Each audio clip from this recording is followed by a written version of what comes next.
اعوذ باللہ من الشیطان الرجیم بسم اللہ الرحمن الرحیم۔ سورۃ آل عمران۔ اس سورت کے چوتھے رکوع میں آل عمران کا ذکر ہوا ہے۔ عمران حضرت موسیٰ علیہ السلام اور حضرت ہارون علیہ السلام کے والد کا نام تھا۔ اسی طرح حضرت مریم کے والد کا نام بھی عمران تھا۔ ان دونوں شخصیات کے درمیان 1800 سال کا فاصلہ ہے۔ علماء کا اس میں اختلاف ہے کہ اس صورت میں عمران کس کے لیے استعمال کیا گیا ہے، حضرت موسیٰ کے والد مراد ہیں یا حضرت مریم مراد ہیں، یعنی بعض کے نزدیک حضرت موسیٰ کے والد اور بعض کے نزدیک حضرت مریم کے والد کا یہاں پر ذکر ہوا ہے۔ بہرحال چونکہ سورت کے اندر آل عمران کا ذکر آیا ہے، اس لیے علامت کے طور پر سورت کا نام آل عمران قرار پایا۔ اس سورت کا ایک نام مجادلہ بھی ہے، اس لیے کہ یہ سورت حضرت عیسیٰ علیہ السلام کے بارے میں الوہیت کا دعویٰ کرنے والوں کے رد میں بطور مباحثہ و مجادلہ نازل ہوئی تھی۔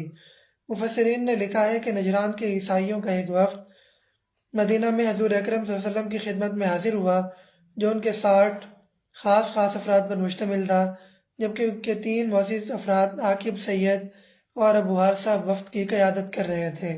یہ لوگ حضور اکرم صلی اللہ علیہ وسلم کے ساتھ حضرت عیسیٰ کے بارے میں جھگڑنے لگے اور کہا کہ حضرت عیسیٰ علیہ السلام اللہ تعالیٰ کے بیٹے اور نائب تھے، جبکہ اور حضرت مریم علیہ السلام حضرت عیسیٰ علیہ السلام ہمارے معبود ہیں۔ اس پر رسول اللہ صلی اللہ علیہ وسلم نے فرمایا کہ ہمارا رب تو زندہ و جاوید اور تمام جہان کا نگہبان اور رازق ہے، زمین و آسمان کی کوئی چیز اس سے پوشیدہ نہیں۔ وہ اپنی مرضی سے ماں کے پیٹ میں بچے کی شکل بناتا ہے، وہ نہ کھاتا ہے نہ پیتا ہے۔ اب تم بتاؤ کہ کوئی ایک صفت بھی حضرت عیسیٰ علیہ السلام میں پائی جاتی ہے؟ جب ان صفات میں سے کوئی ایک چیز بھی ان میں نہیں تو پھر وہ معبود کس طرح بن سکتے ہیں؟ اس پر سورۃ آل عمران کی ابتدائی آیات نازل ہوئیں۔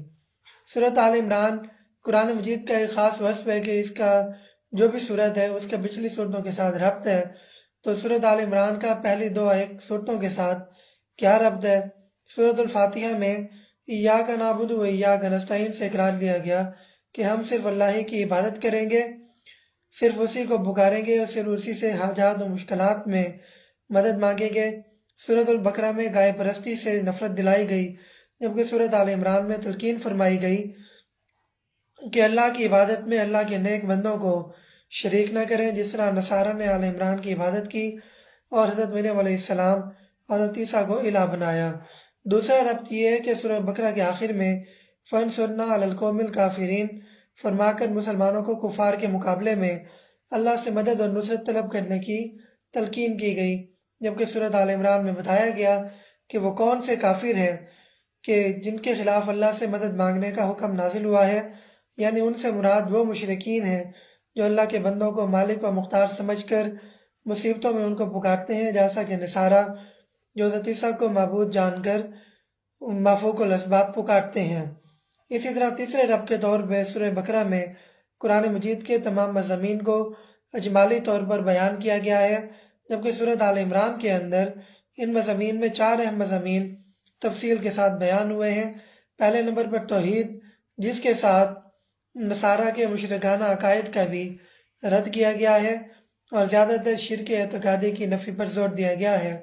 دوم رسالت، یعنی نبی کریم صلی اللہ علیہ وسلم کی صداقت کا بیان ہے۔ سوم، جہاد فی سبیل اللہ، اور چہارم انفاق فی سبیل اللہ کا حکم، یعنی اللہ کی راہ میں مال خرچ کرنے کا حکم دیا گیا ہے۔